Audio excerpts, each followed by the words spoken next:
And welcome back, everyone. Welcome back. Hope you enjoyed that break. Hope you prepared yourselves for our second best of 7 of the night. For our next Team League match, we have Matcherino Esports versus Team LittleFairy. Oh boy, we just had a banger of a best of 7 went all the way to the ace match between Twisted Minds and Mystery Gaming. Oh, that's a lot to live up to. A lot to live up to, and I want to believe that we can go the distance here as we're getting into our next best of 7. It's going to be Future, Nightmare, and Astrea for Matcherino Esports going up against Coffee, ForJumy, and Akyuu for LittleFairy. Again, LittleFairy, they have competed in this tournament before. They have competed in WTL before, but we'll see if they can bring it all back here in this series. As spawning in the bottom right-hand corner for Team LittleFairy, it is Coffee.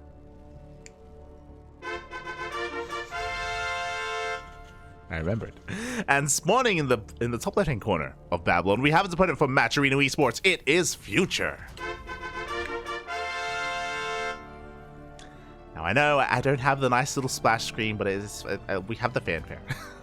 we have the trumpets, and that is all that does matter. We are here with a lovely, with a juicy DVD.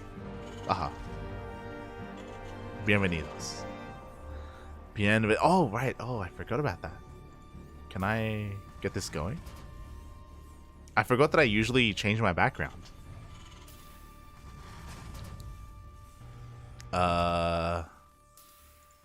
One moment. Duckling broadcast. Beautiful. Okay.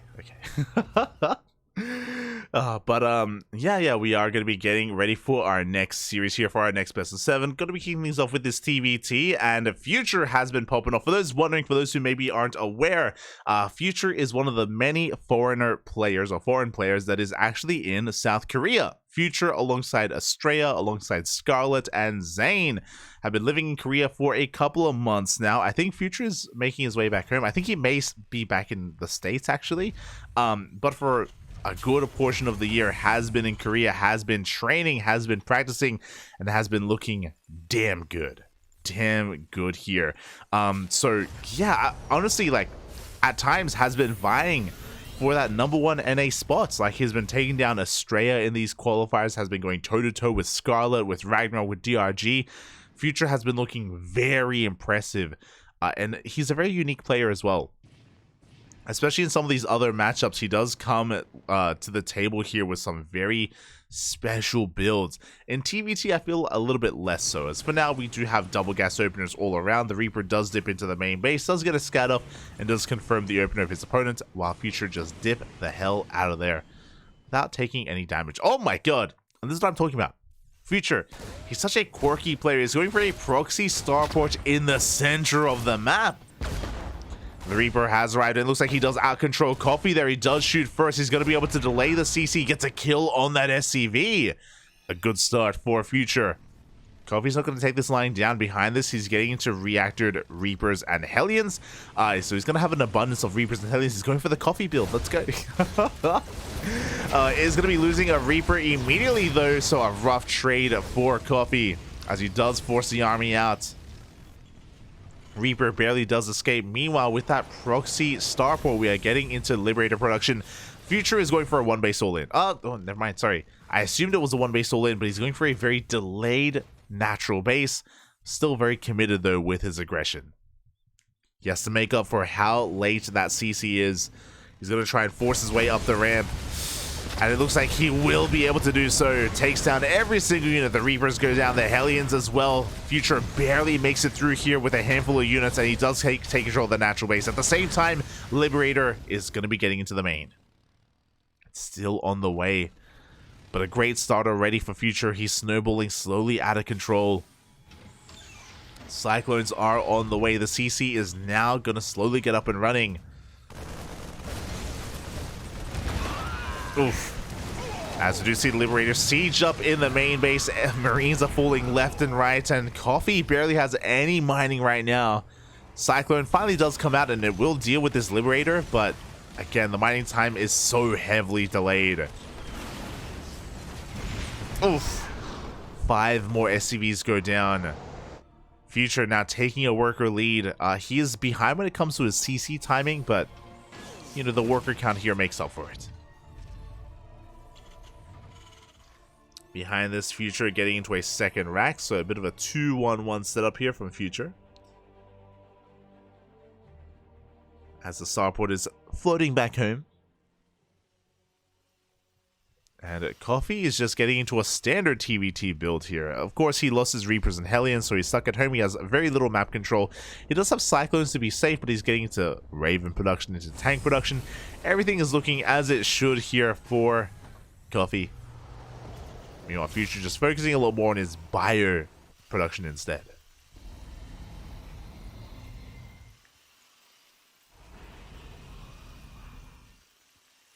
My mom is a banger.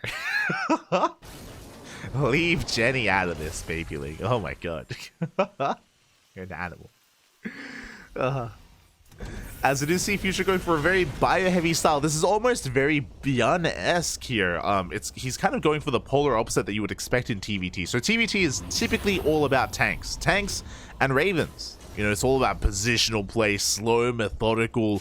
TVT is the way things usually are.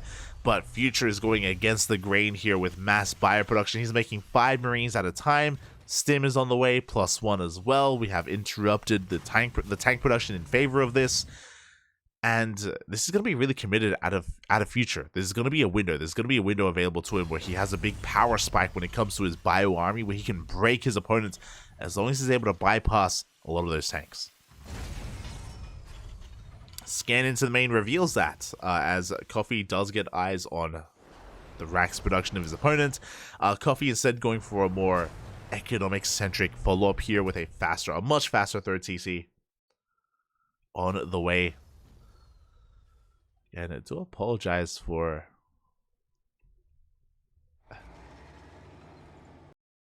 some black screens there, but it should be resolved. So I'll keep an eye on that to make sure that everything is okay. As the Ravens are going to be moving out across the map, looking for some economic damage.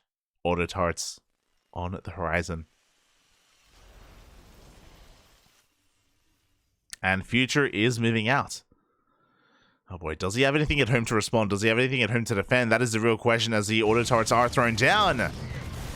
Reaction a little bit late. SCVs are falling here. Marines aren't going to be able to deal with at least the first auto turrets. 3 SCVs go down. We have even more auto turrets thrown down as well. Oh, 4 SCVs in total. Meanwhile, Future, he wants to focus on his attack. He wants to focus on his push. With this, he can contain his opponents. If Coffee were to try to expand and take a third base, then Future is here to stop him. Future is here to just stim it down. Speaking of, Stim is about to finish up for Coffee as well. Now, he is down when it comes to the overall army supply. He is down when it comes to the Marine count. So Future may be able to take advantage of him. As more auto turrets are thrown down. And oh god, a late reaction from Future. 3 more SCVs. Aye. These Ravens, they've been putting in a lot of work, but finally the Vikings do arrive, and they will be able to hunt down those Ravens eventually.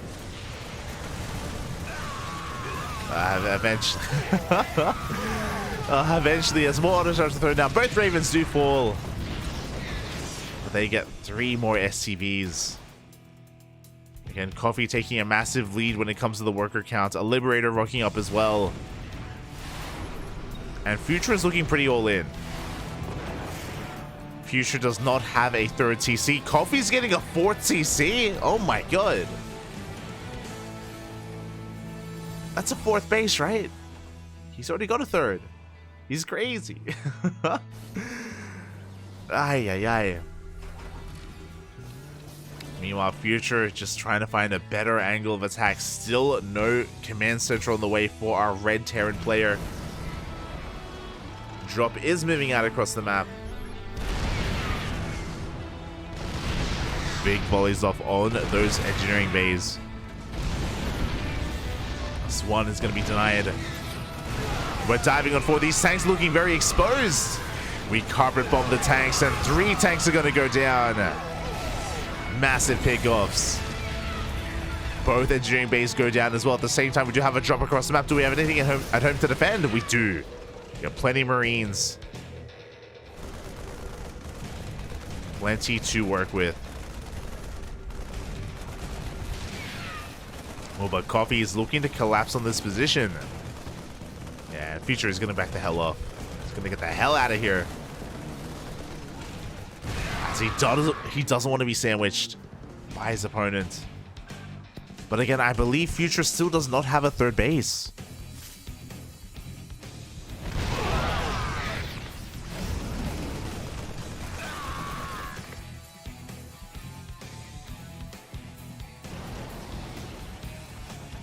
There we go. Finally, a third CC starts off for Future, but it is so heavily delayed. He's going to try to focus on some of those Liberators, but he only gets one for the price of 2 tanks. Coffee fighting back hard here.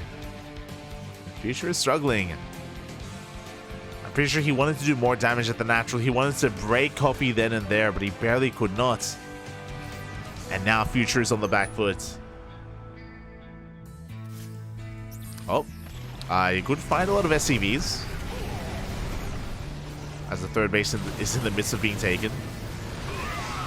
Tanks do manage to siege up in time. Oh my god! Big tank shots do go off. Marines are getting in position. The Viking count is being reset for Coffee. But he barely did get those last Liberators. 13 SCVs went down, and Future drops into the main. It's going to be a rough drop, though, as he's going to get cleaned up. Not the most ideal play there from Future. He does get 14 workers. He does have to be careful not to be collapsed upon.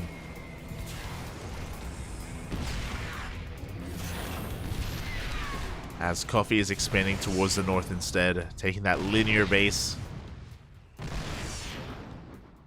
Maintaining his economic lead for the most part. Like, he's down a little bit in workers, but he's able to get his 4th up and running, and it is an orbital. Coffee going for a big counterattack as well. He's just ignoring the army of Future. But does he have enough? Oof. Oh god. Not so much here as... Oh, who is it? No! It's not me! It's the Observer. As it looks like we have a little bit of latency issues here. Thankfully, not during a big fight. Coffee was about to pull back from those tanks. As it looks like the Observer is having some connectivity issues here to Korea. But I'm sure those issues will be resolved. As we are still in game 1. We are still in that first game. And things are pretty close, to be honest. Like, to take a bit of a step back and have a look at the overall game itself, we can see that, in a way, Future, he has a worker lead, but he has less mules to work with. I think he still has a slight economic advantage.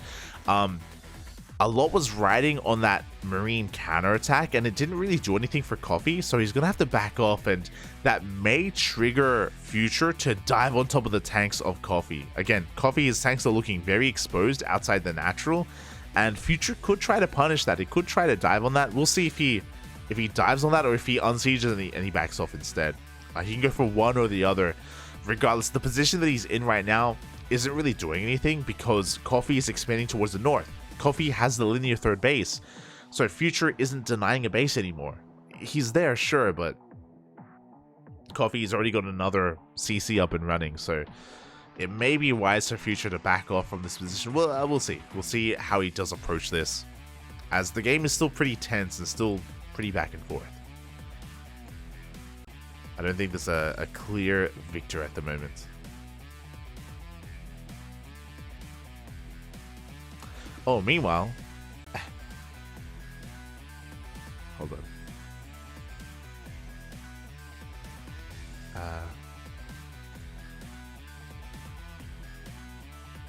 Placeholders. Oh, let's go. Let's go. We're in World Team League. This is what I was trying to fix earlier, but yeah, we did have to fix my backgrounds to be in theme for the event. Let's go. I don't know if you noticed, but oh, we're back. We are diving back in. Issues have been resolved. The observer is back. It looks like Coffee did back off his repositioning. His army is solidifying his third base. Meanwhile, Future has stuck around the triangular third location. But I mentioned earlier, I do think that it's going to be wise here to back off to try to reposition and, yeah, keep his attention elsewhere. As Coffee now has his third up and running, now takes a worker lead as well.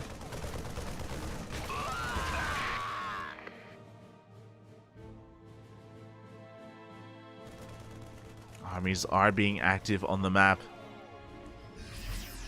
Future going to be rotating over in between these bases. But he just has to respect the tank line. As both players are making 2 liberators at a time. Again, really vying for that air control. Speaking of, Future just patrolling, making sure he keeps an eye on any would-be fourth base. Any would-be drop, sorry. As the fourth base is to be taken, but Future is still in position, still denying the fourth at least. But he doesn't have too much here. Yeah, we do see Coffee sieging up this area. He's going to be able to pick off 1 tank. He's going to get a 2nd tank as well. Ay. Oh, this is going to be an expensive loss for Future. Every Marine goes down. Another tank falls. And that may be a little bit too much. I mean, the army is being pulled out of position, so Future, he has the potential to collapse on this third base. He does stim on forward, gets on top of both of those tanks. Liberators are sieged. Oh my god, and it's a meat grinder here as Coffee tries to close the distance, but he cannot. The Marines go down, but the Liberators reign supreme for Coffee. Does force Future back.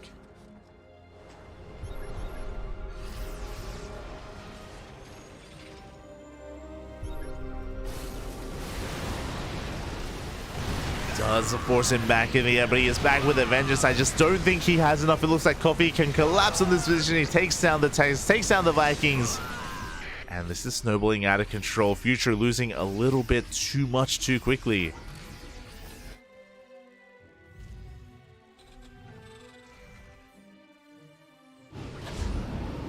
Towers are on the way. Coffee taking it slow. So unsteady. Going for a doom drop though. Future is. Again, there's a lot of pressure on Future right now. Like, he's down in the economy. He's down at base. He needs to make something happen here. He goes for a drop in towards the main, but no, he fakes it out. Goes towards the the fourth instead.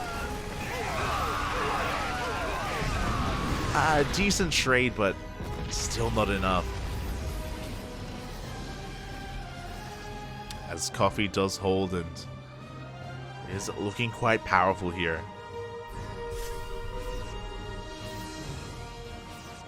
And denying any drop play. Taking it to Libs.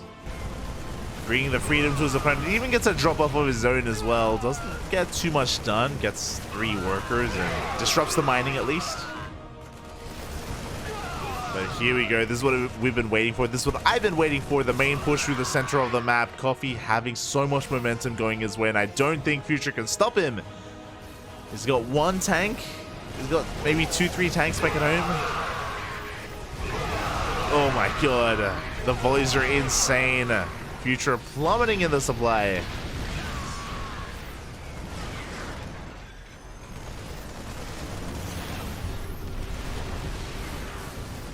And Coffee is just starving Future out, taking control of the fourth base. God, big tank volleys going off left and right. But again, it does still feel like, yeah, it's just too much to handle. GG gets called, and Coffee takes game number 1. GG. Well played. Coffee will take that first game, and It was pretty back and forth, but something that I do have to be a little bit critical of is that Future, his third base was very late and his fourth base was very late as well. It did obviously feel like he wasn't really intending to expand and take that third. Did feel like he took it a little bit begrudgingly. But because it was so late, it meant that Coffee was able to maintain his lead for so long, even though he was denied his fourth, even though he was denied his natural as well. Coffee, he could make workers. Could make workers. Could rely on his economy to get him through the worst of it. And GG, well played. Coffee is an amazing player.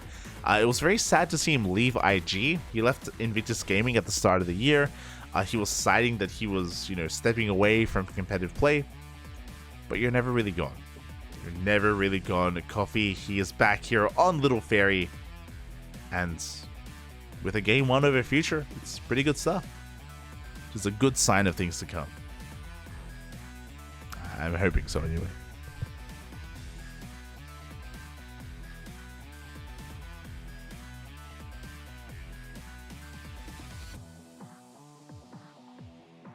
I made the mistake of closing my eyes.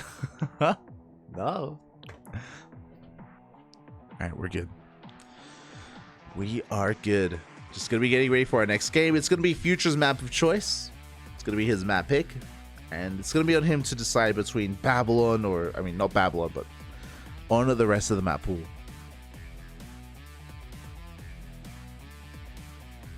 How does he want to play this out? We are here to find out.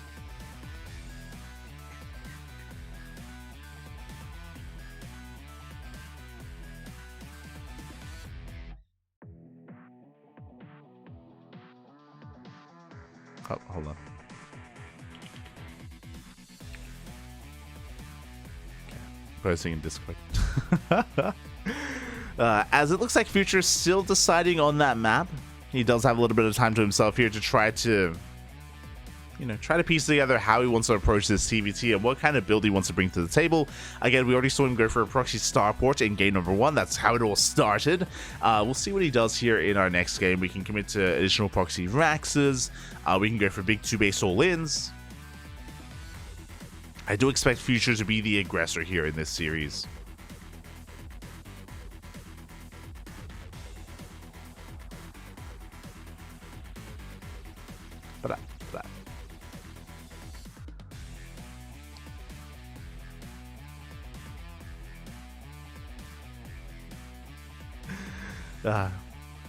We are just going to be getting ready here for that map pick.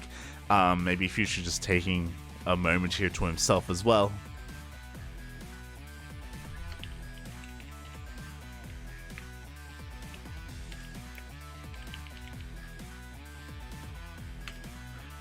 God. As we may actually go on a short break even. There's not really much to delve into. I mean, I guess we can talk about the other matchups going on or the other matchups ahead of us as well for Matcherino, incorporating Nightmare and Astrea, but I kind of want to save that for the games themselves. And Future may be asking for a small break here, so we are going to be taking a moment here, just allowing our players to get ready, and yeah, we should be back soon. We should be back soon.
We're back.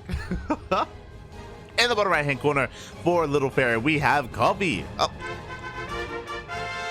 And spawning in the top left hand corner of Dragon Scales, finally with his map of choice, we have the American Terran player from Matcherino Esports. It is Future. And despite this being Future's map of choice, Coffee has a lead in this series. He has momentum going his way. He's going for a Proxy 2-Rax on Dragon Scales. Here we go, already going to be popping off, and again, I apologize for the extended break, but we do of course allow the players some time to themselves here, some time to recover, to recuperate in between the games, and Future, or either Coffee or Future, didn't need that. But now here we go. Future has chosen Game 2 to be taking place here, to be taking place on Dragon Scales. Little does he know that Reapers are soon to rain down upon him. As we get into this game, Future, he hasn't seen this yet. You can respond reactively to this quite well. Ideally, Future would throw down his next depot as a bit of a spotter depot here, as he's going for a Rax expand. Not ideal for Future. A very economic opener. This means that his second gas geyser is delayed. This means that his factory is delayed, and this is ideal for Coffee. Oh boy. This is ideal for the blue Terran player, as he's going to be banking up these Reapers. Now, there's going to be a power spike. This is going to be a window where Coffee has 2 Reapers as opposed to the 1 Reaper of Future. And if he can get on top of the Reaper, if he can get a kill, then he's going to snowball out of control. Future has to be very careful with his units. He has to preserve them. He has to keep them alive as the Reapers do rock up and the first SCV goes down. Boys are being pulled so far. Good control. One SCV did fall, but there goes the second as well. And you can see Coffee immediately, he dives on the Reaper and he will get it. The Reaper does fall, and this is getting a bit out of hand as the Reaper count is getting higher and higher. Marines are working up from the right hand side. Good control from Coffee. He does pull back. He does keep the Reaper alive. Every Reaper so far has been kept alive. He does turn around, takes down another Marine, and GG gets called. It's just too much. It snowballs out of control, and Coffee takes the series 2-0. GG, well played. Unfortunate for Future there that he would be going for an economic opener like a Rax expand already from the get-go. Of course, Coffee had the advantage. And for him to just get on top of that first Reaper, for him like that, from that point as well, I think it was just lights out for Future. Just a little bit too much damage too quickly in favor of Coffee, and he takes a solid lead here for LittleFairy. A very solid lead, and now things are going to get really interesting because I thought that Coffee and Future would be close. I was expecting a 1-1. I was expecting a 1-1 between those two players. But because it's a 2-0 in favor of LittleFairy, suddenly Matcherino Esports, they aren't looking as solid. I mean, I say that. Nightmare and Astrea are still amazing players. They're still heavy hitters. And Matcherino Esports, they are the favorite team here to go into the next round. But ForJumy, the German Protoss, can he take it to Nightmare? I think he can. In a PvP? Let's go, Papi. Let's go. I want to believe that he can at least take a game. And if he at least takes one game, he can force the ace match. I don't have as much faith in Akyuu, if I'm not mistaken. I think that's Sakura. Let me just double check. Akyuu is... Oh, it's Takanashi. Oh, I know you. Oh, God damn it. Why does Takanashi keep changing their name? This is a Chinese Zerg player. Akyuu, aka Takanashi, aka Moku. He does play in Grand Platypus Open from time to time. He has played in Sparkling Tuna Cup, I think, as well. Big fan. I love his play. I love his play. He's an up-and-coming Zerg player in the Chinese scene. I would say that Silky is still favored. I still think that the hierarchy goes probably Silky, then Takanashi, then Tunming. I think that's how the placing would be. But yeah, Takanashi is a good player, and I'm looking forward to seeing him later on down the line. But for now, we have our PvP ForJumy versus Nightmare, and we're going to be kicking it off on Neo Humanity. Oh my god. And ForJumy, he can be very cheesy. Like, he plays standard, don't get me wrong, but for those of you that were here for the Home Story Cup replay cast, you would know that at Home Story Cup there was a bonus reward, a bonus prize that was up for grabs for everyone for the cheesiest player, for the cheesiest play out there of the tournament. And ForJumy, he proxied and he cheesed every single game that he played at Home Story Cup. So you know what? He's prepared. He's prepared to be hyper aggressive, and oh boy, yeah, I wouldn't be surprised if he has something special in store for Nightmare. This is gonna be a spicy PvP. Oh boy. Oh boy, here we go. Of course, game 1 is on Near Humanity, the smallest map in the map pool, or shortest rush distance, I should say. Very small map as well. You can be very aggressive, you can be very committed, you can go for one base all-ins, and I wouldn't be surprised if we see something along those lines here from either player. But the pressure is on Nightmare. And the pressure is on Nightmare here to bring it back for his team, to fight back for Matcherino Esports. I wish him the best. Do wish him the best. I'm still just freaking out the fact that Takanashi went for another name change. Like, unironically, Takanashi, he was Soy before. Oh my god. Over the past 12 months, no. Over the past like 8 months, Takanashi has had like 4 name changes. I remember casting Soy last year. Shaking my head, Takanashi, shaking my head. Or I guess now Akyuu.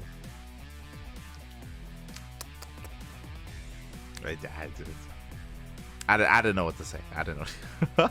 You thought Wayne had it bad. You thought Wayne had it bad switching to Vanya. Sorry, from Vanya to Radita to Wayne. Nah, mate. Let me introduce you to Akyuu, aka Soy, aka Takanashi, aka Moku.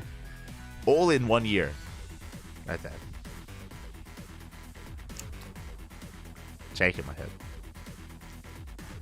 Worse than Wayne. Unironically worse than Wayne. God damn it. The future is coffee. Future is coffee. I do have. It's keeping me going, Papi. It's keeping me going.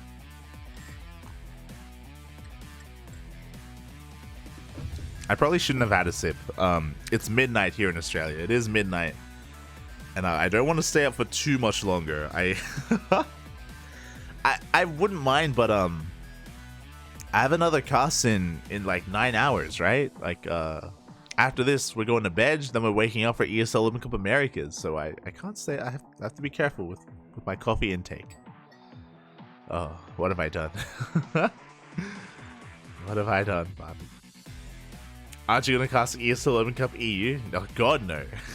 That's not. No.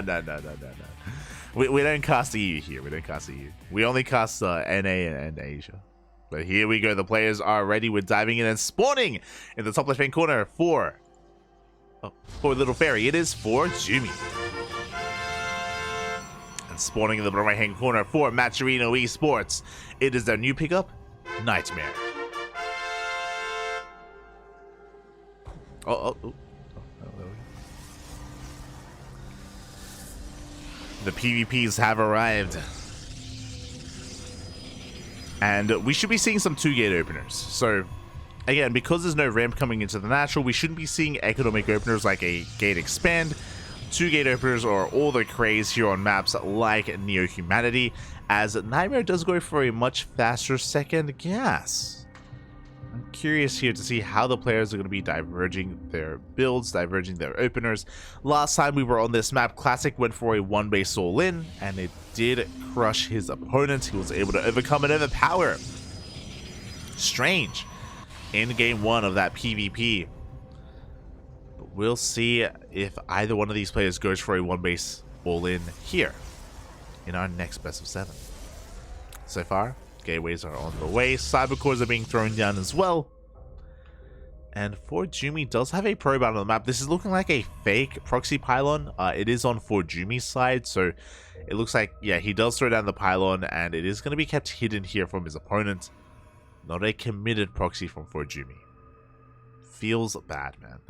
I would have loved to have seen a committed proxy here. I would have loved to have seen an all-in from ForJumy.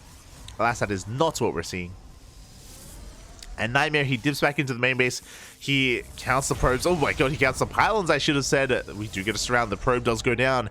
But Nightmare, he also sees the lack of pylon from his opponent. Everything's looking pretty suspect, and I wonder how Nightmare will respond. For now, double stalker. Double stalkers are on the way. Rip Gamba, the Gamba! Ash, is Asher there? Asher. Asher was doing the Gambas earlier, but he may be gone, Papi. He may be gone, I'll do my best.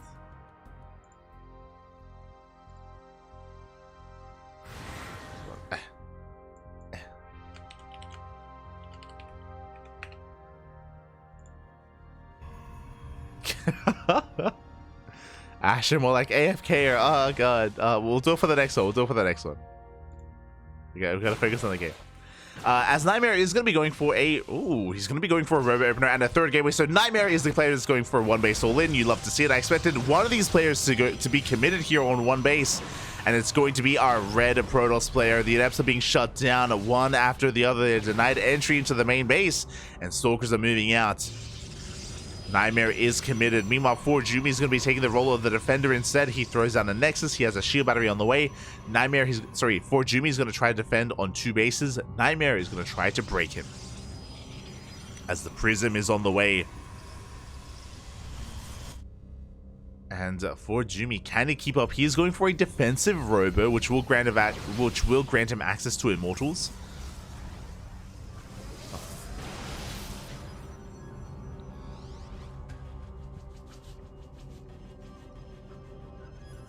Not like this, as Nightmare is going to be just biding his time here, building up his forces. ForJumy, none the wiser.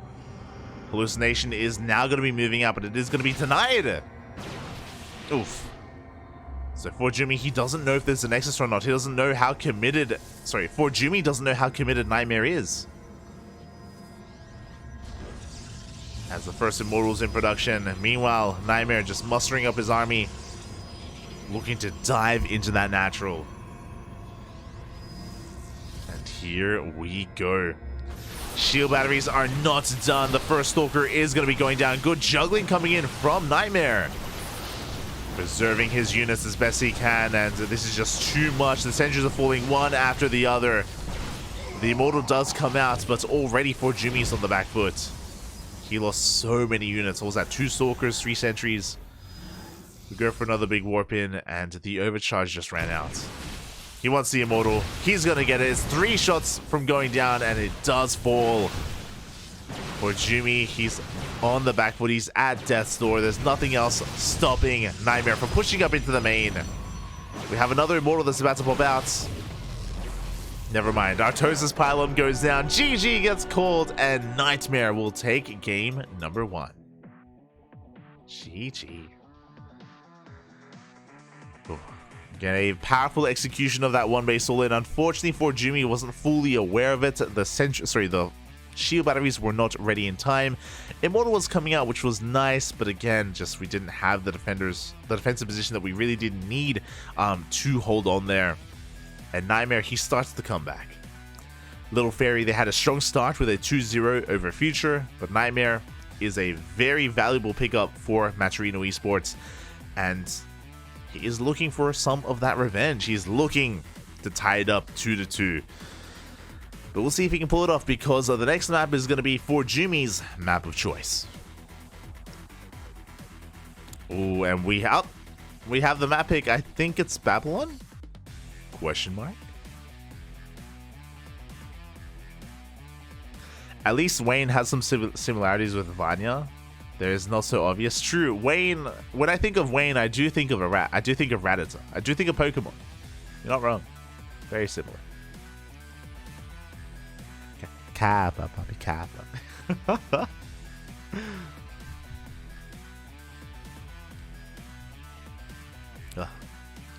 But yeah, there we go. Our second map is going to be Babylon. That's going to be ForJumy's map of choice. Interesting map pick here. Because there's a ramp coming into the natural, there's a possibility that ForJumy may be wanting for Nightmare to go for a gate expand and expose himself. And we may see the turns being tabled here in our next game, as spawning in the top left-hand corner of Babylon, we have the German Protoss player. It is ForJumy. For LittleFairy. And spawning in the bottom right hand corner, we have his opponent for Matcherino Esports. It is Nightmare.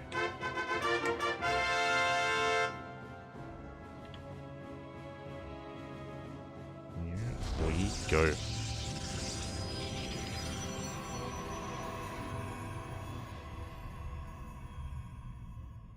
And there it is. So Nightmare is going for the gate expand, as to be expected on a map like Babylon, and ForJumy is going for a 2-gate opener. So it does look like ForJumy wanted to bait out a more economic opener out of his opponent, and I'm assuming that ForJumy is going to be going for a 1-base all-in. I'm assuming that ForJumy wants to try to punish this greedy opener from Nightmare.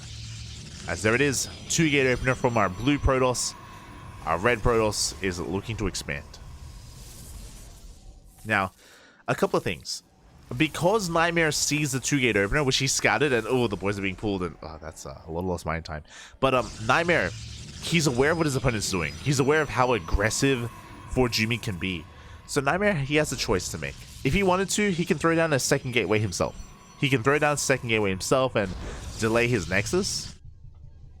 Or he could commit and go for the expand. He can play it safe or play it greedy. We'll see what he goes for. If he does go for a Stargate follow-up here, he should be going for a Void Ray.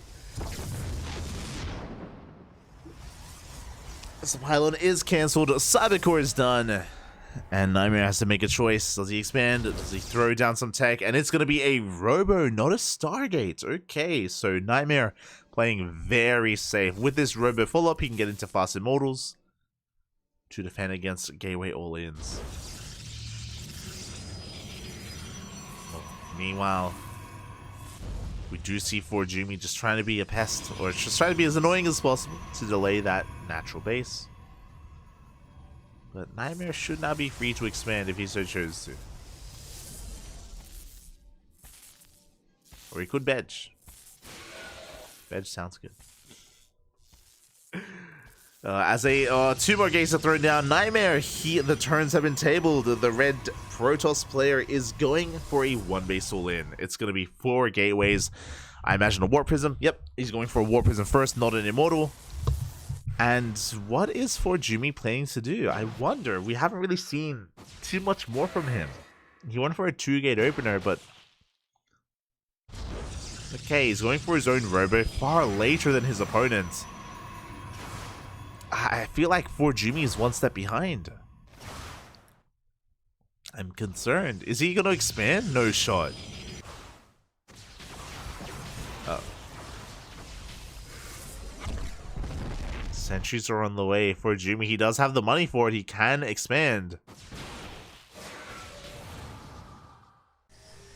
I am worried if he does, though.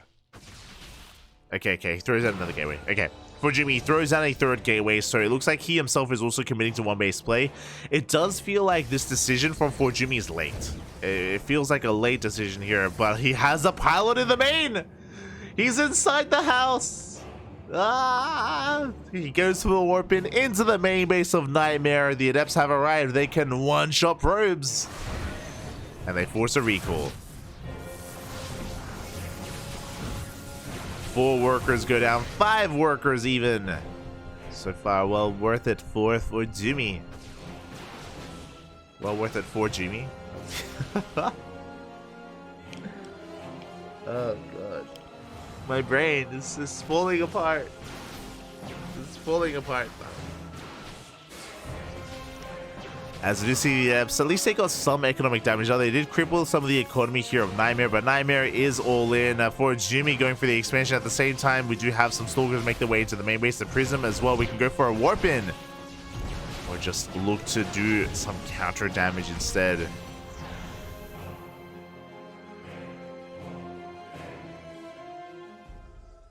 6 probes go down. That is going to equalize the overall worker counts between our players. Nightmare still has not expanded. He's still just making immortals, banking up stalkers as well.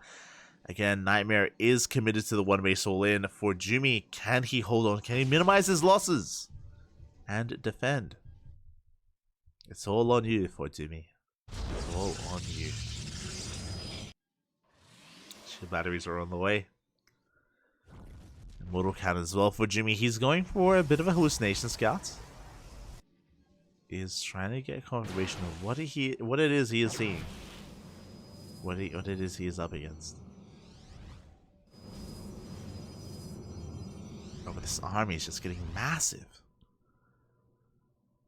Again, I believe Nightmare is up on production. He has 4 gateways as opposed to the 3 gateways of ForJumy. Nightmare sending everything across the map.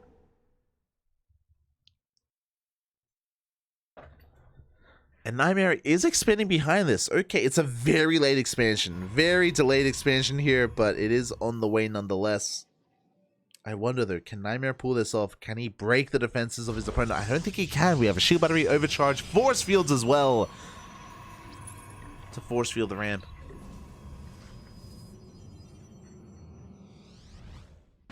How do we push in? How can we push in?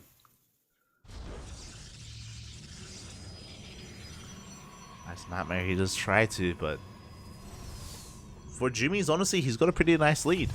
He has a nice lead. He's up in workers. He's had a natural base for longer. He's got plenty of immortals. Nightmare, he knows he's behind, so he's going for a Hail Mary play. Outside of Adepts into the main. The Hail Mary play here for Nightmare is Disruptors. We have a Robotics Bay on the way. He wants to rush into Disruptors. Before we can even talk about that, though, he's going to be focusing down some probes. 3, 4 probes go down. Can we get a 5th? We cannot get a 5th. But 4 workers do go down.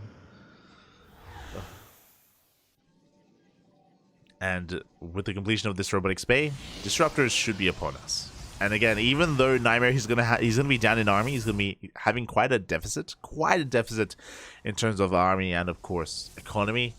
Disruptors, they can equalize. They're amazing. They're crazy. They're cracked, Bobby. They're cracked. But we'll see. It is of course gonna come down to the control of the players. Speaking of control, Nightmare dipping into the main base, picking up a couple of workers, trading against the Stalkers as well, preserving his units, taking some hull damage, but winning the fight overall. Taking control of the main base. The boys are being pulled, but the Immortal is saved. Oh my, he's not done! Oh my god! Nightmare! Calm down. He's getting out of control, Papi. As Nightmare does escape with all of his units. At the same time, ForJumy going for a big counterattack, but he's walking into a Purification Nova. First one, though, is going to be whiffed. That is a waste on the Nova. And ForJumy is pushing on in.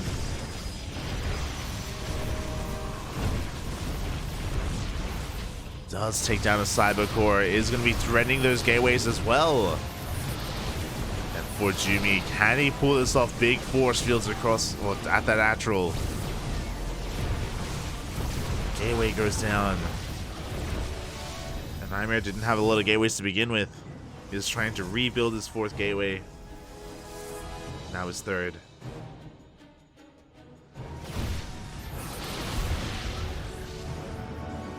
Oh my god, as the ForJumy turned around 1 second too soon. And he takes a massive Nova to the face, losing every one of his sentries. And Nightmare, he's back in this. He is back in this. Going for a drop across the map. Gonna be harassing. For some damage.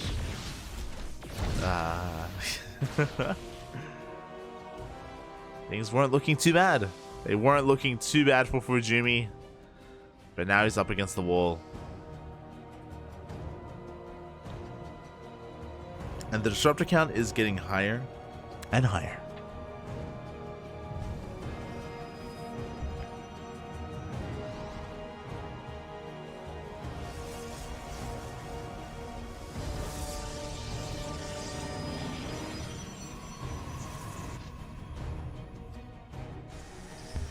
Sorry, I was just stretching. I was getting ready for the balls. I was getting ready for the balls as they have hit the field for Nightmare. He's taking his third base. Both players are, to be fair.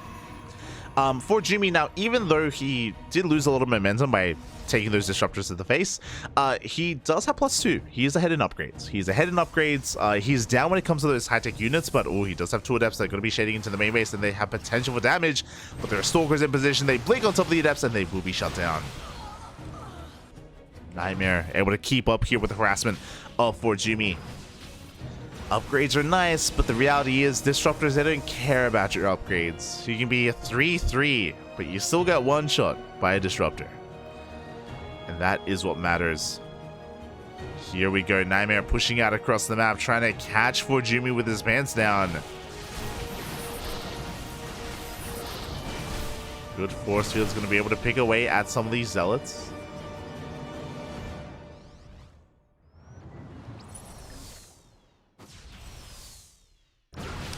Uh-oh. Novas are going to be going off, zoning away the army.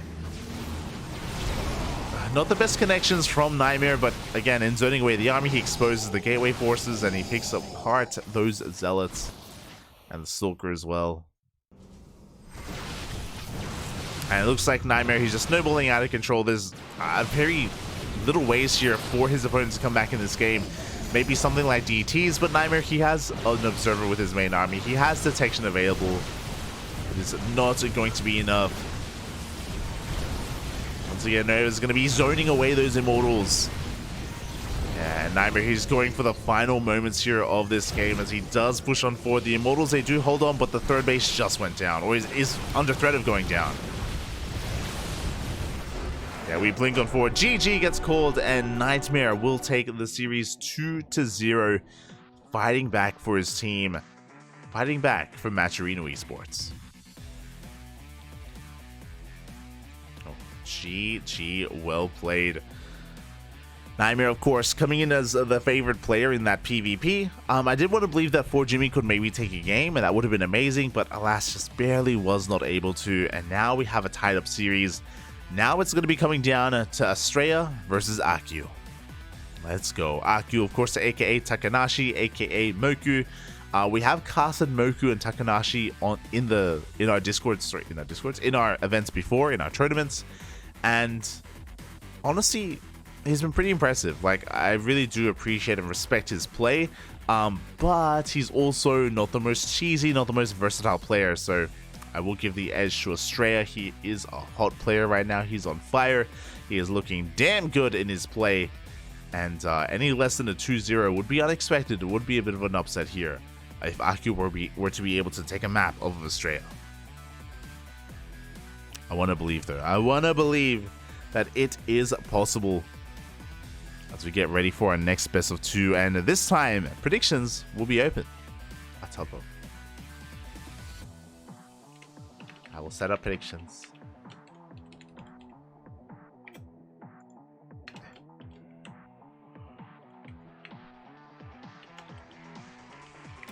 Akyuu, best of 2. Hold on.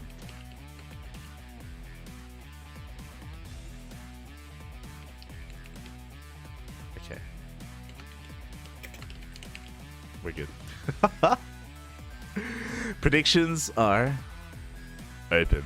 Place your bets on who you think is going to take this best of 2, who you think is going to, whether it's going to be a 1-0 in the direction of a player or a 1-1 overall. Up to you to decide.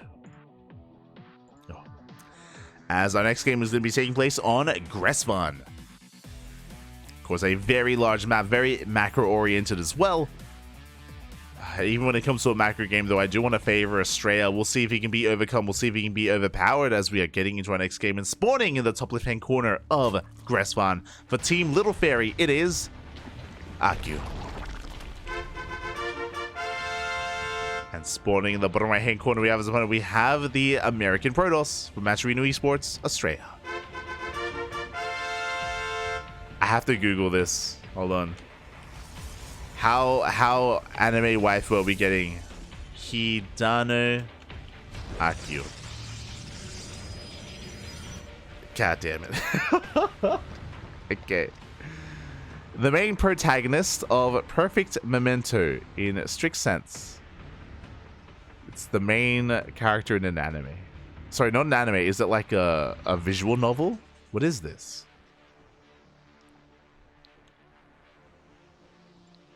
What am I looking at? Perfect Memento strict sense. Tohu book. Oh, I know Project Tohu. They're a team in StarCraft. Well, they were a team in StarCraft. I'm reading a lot of words and I still don't understand what this is. What is this? Is this a game?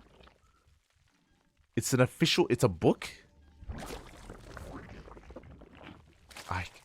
It's like a visual. I guess it's a novel, not a manga. I don't understand this. I'm not weeb enough to understand this, but it is a waifu. I understand now. God damn it. Shaking my head. Estemoku. Alright. Well, here we go. We are getting into our next game, and so far, standard openers here. We do have a hatch gas pool from our Zerg player. Nothing too crazy, nothing too fancy. Likewise, Astrea going for a gate expand. Or gate cyber expand. Going to be testing the waters here against his opponent. Going for a standard opener as well into that Stargate. Tohu is a rabbit hole. So there was a fun fact. There was a StarCraft team called the Tohu Project. I think it was a Chinese team. Was it a Vietnamese team? I can't remember. It was a Chinese team or a Vietnamese team. But they did call themselves that. So that's the only thing I know about Tohu.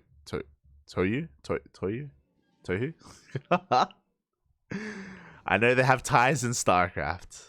That's all I know. They have some StarCraft enjoyers, Papi. Aye.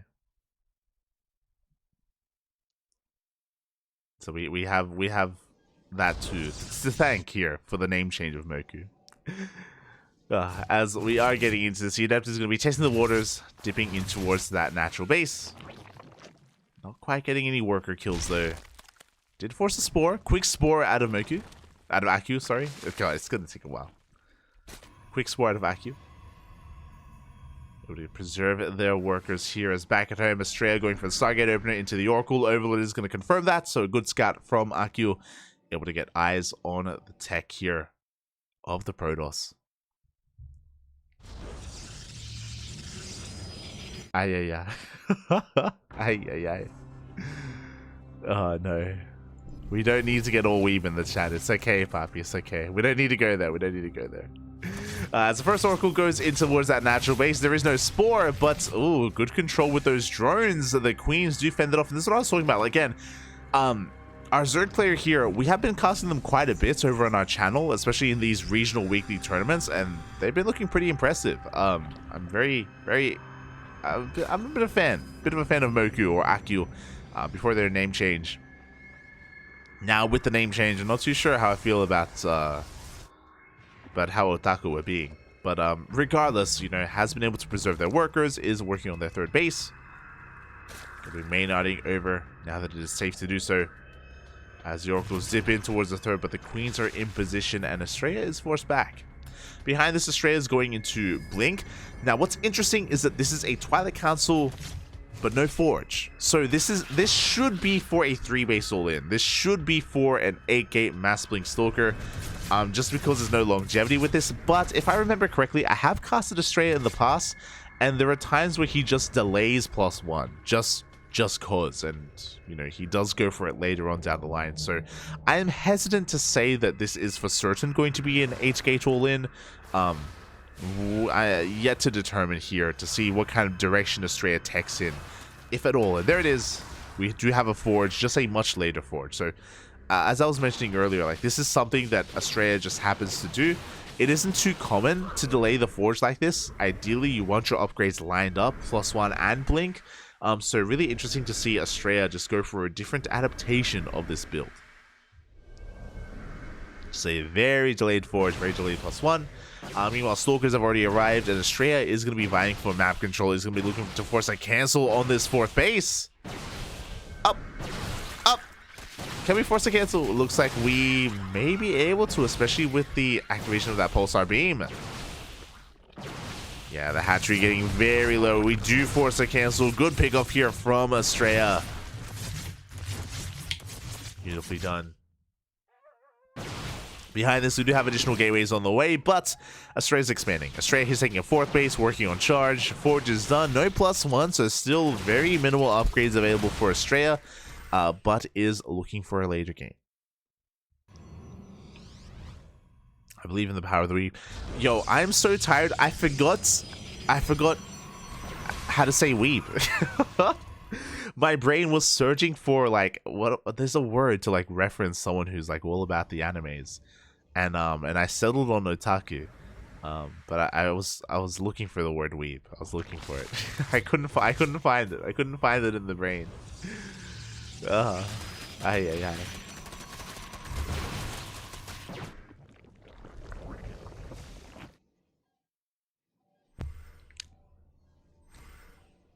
Yeah. I was looking for a wee bit. As we do have Lynx going for a bit of a run by here, going to be testing the waters, going to be checking the 4th base and the 3rd, but so far Astrea is able to keep up. Behind this, charge is on the way, +1, storm as well on the horizon, so Astrea really fortifying himself here on these 4 bases. He is untouched, and he's building up a very massive force here for an eventual push, for an eventual timing with charge, with combat shield. Sorry, not combat shield, with charge, with Archons, with storm. And Astrea is going to hit like a truck, and we'll see if, I want to say Hideo Kojima, Hidano Akyuu can keep up here, as he's going to be cutting workers a little bit earlier on. He'll be cutting workers at 75. The Queens are waddling across the map. The Lings and Roaches are rocking up as well. Akyuu being very committed with his attack. We have 27 Banelings being morphed in. And Baneling speed is not done yet, but it's 5 seconds away from finishing it. They're going to be coming in from behind. Akyuu getting ready for that surround. And Astrea, is he going to be ready for it? Stage Trap does go off. Storms are zoning away those Banelings. But that's it. That was the final storm. The Banelings, they crash into the shield battery. And does Akyuu have enough? Hideo Kojima, now there's a waifu. Oh, let's go. As it looks like the Archons are putting in a lot of work. The Lings are going down. The Banelings were spent earlier on those shield batteries, and it looks like Akyuu is running out of steam. The Queens cannot transfuse. The Roaches are going down. We have more Lings running on in. But Astrea does pull back in time. Ooh, the whole position is looking nice. We do have a Zella run by in the midst of all this, looking to try to wreak some havoc. And Astrea holds. And now Akyuu is behind. Akyuu put everything they had in that attack, in that push at the 4th base. It was all or nothing. +2 now starts. That is a late +2. And now Astrea has all the time in the world. If Astrea wanted to, he could just take a 5th base and tech up into Sky Toss, but no, he knows how far ahead he is. He's being active on the map with his army, cleaning up a lot of the creep, and he could just snowball into a win from here. Meanwhile, Akyuu, not out of this yet. He is rebuilding that Lingbane Ravager army, rebuilding those Queens as well. Akyuu just needs time. And we'll see if Astrea gives him that time.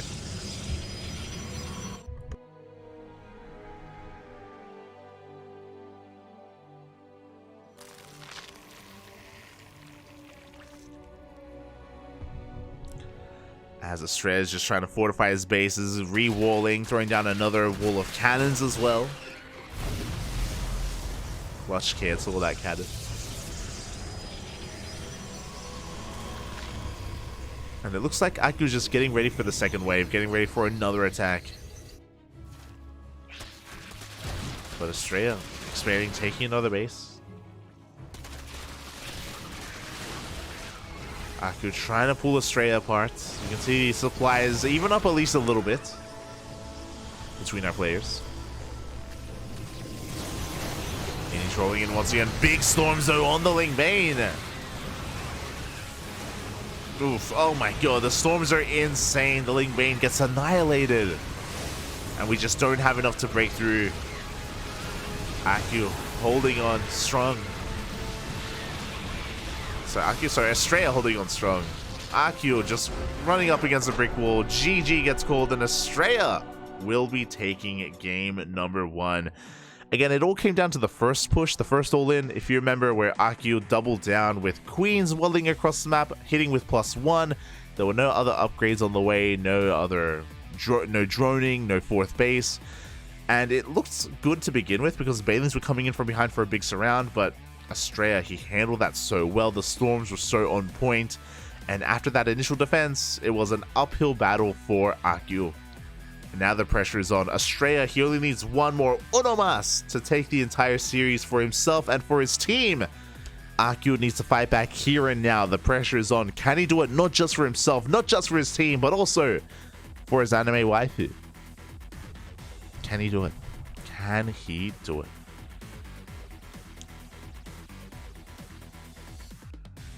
Oh no, Akyuu-chan. Akyuu-chan. What's my limited knowledge on anime? Tatebayo. don't think that applies. Nani? That's I don't know anything else. I don't know anything. I don't. I can't anime, Papi. Not in this state. Not in this state. It's been too long.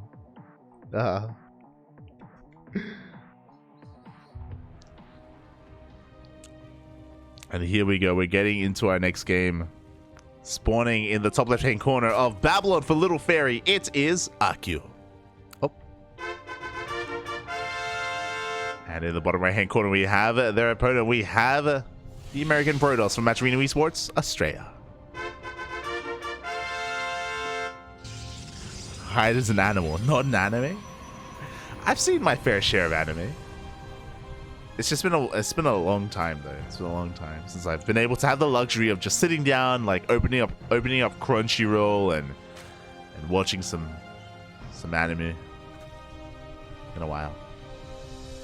It's been years. I used to watch I said this before. I used to watch One Piece and Naruto like on a more regular basis. This was like what, 2016, 2017.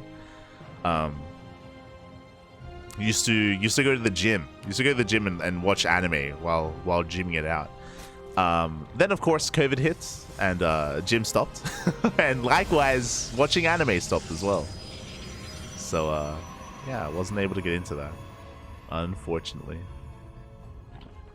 It's the problem that I have with anime is that I usually watch it subbed, obviously, and if I'm watching it subbed, like I got to focus on it, right? Like I can't be doing anything else at the same time, and usually I like to multitask. So to sit down and to sit there and watch and read and commit my entire attention to watching anime, it's quite like a dedication that I don't have anymore. Like like I could be, you know, like working on VODs, working on thumbnails, editing videos, and like I can't look away, because if I look away I miss like a wall of text and it's like I don't know what happened. Like I just missed everything. I missed it all. I have to rewind and then read it again. So it's been a while. But behind this, oh, we have a lot going on actually. Okay, so we do have a hatch gas pool opening here from Akyuu. Link speed on the way, 6 links in production as well. Quite a big commitment to the initial links here from Akyuu. Meanwhile, Astrea at a left field. Not a Stargate opener, not a Twilight Council opener. We have a Robo opener instead. Very unorthodox. So this could be for a couple of things. This could be for a big slow lot all-in with Immortals. This could be to rush into a Robotics Bay, into a Disruptor drop. But before I get ahead of myself, Akyuu is going all in. Akyuu has not droned. We are cutting workers here at 22, and he's going for a Link Flood. A mass Link Flood coming in from Akyuu. And Astrea is indeed going for an Immortal all-in. Is going for another gateway. It is going to be a slow load all-in. Who do I favor in this position? I mean, the Lings have been unscouted. The Adept doesn't quite make it into that natural base. The Lings, they're going in the long way around. They are avoiding the Adept. Oh boy. And if we don't wall off soon, then Astrea is going to be in trouble. As the Lings are racing across the map, we do have a wall for the time being. Warp Gate is still not done. We do have a sentry. We have a force field. Ling speed does kick in, and we should be able to force field in time. We should be able to hold the line here. Oh, does save the Stalker. Very nice moves from Astrea. He does fully wall off. He's now aware of what's going on. He's now aware that he's being all in. The drones have arrived, but we have a wall. No, the drones, they can't make it through. They cannot mineral walk past the pylon. Gateways are being thrown down. Warp Gate is done. Oh, and even as they power through that pylon, there's a second wall behind this. More sentries as well. And this is falling on its face. Astrea is going to be the wall. Is Dimauer does shut it down. GG gets called, and Astrea will take the series at 2-0. Taking down Akyuu and winning it all for Matcherino Esports. GG, well played. Oh my god. GG, as Astrea was able to recognize what was happening, was going for an all-in of his own, to be fair, a 2-base all-in, happened to have an influx of units and was able to wall off in time. For those wondering why drones are pulled, fun fact, if there is a unit as a part of the wall, like a Zealot or a Stalker, drones can, or workers, whether it's a drone, an SCV, a probe, they can actually mineral walk past the unit and get behind it and get a surround and focus it down. Of course, you make sure that no additional buildings are thrown down behind it as well, and you can make that all-in work, make that Ling Flood work. Alas, it was a little bit mistimed. It did reveal his hand a little bit too early, and Astrea was able to shut it down at wall off in time without too much issue. GG, well played. With that, we are done for the night. We have our 2 winning teams. Twisted Minds and Matcherino Esports, they take down Mystery Gaming and LittleFairy respectively. And we have tomorrow's matches. The Kwang Dong Freaks going up against Team Roddy, and Berserker Esports versus Invictus Gaming. For those wondering, WTL Code A is every single day for the next week. So if you're unsatiated, if you want some more World Team League action, if you enjoyed yourself today, enjoy yourself tomorrow as well. As we have some more StarCraft, more WTL tomorrow, the day after that, and the day after that as well.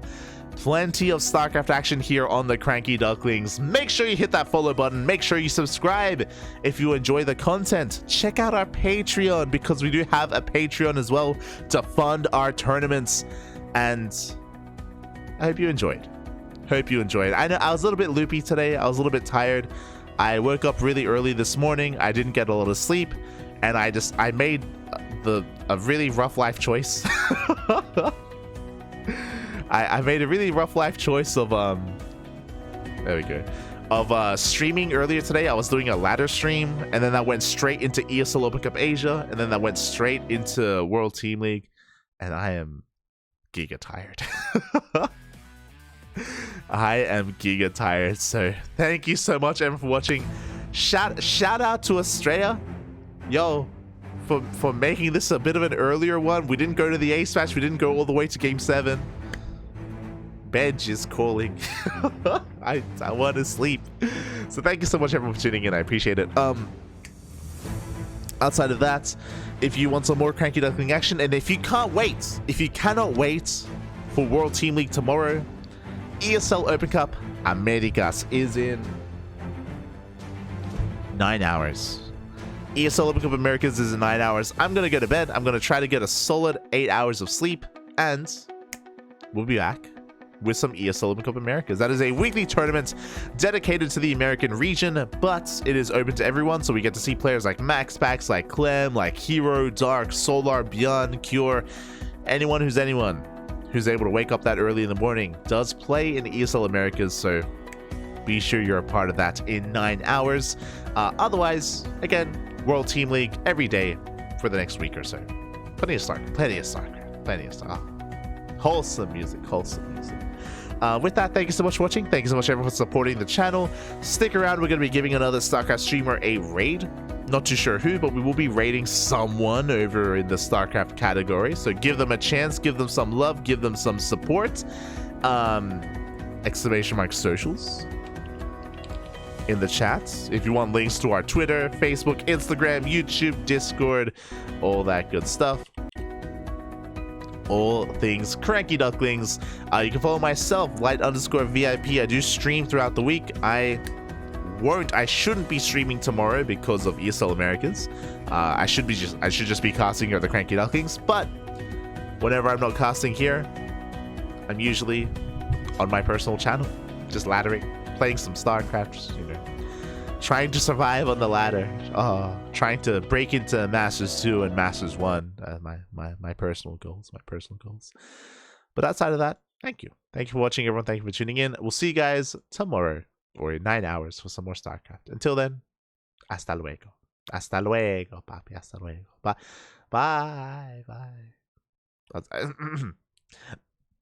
God, I almost checked. Bye. See you next time.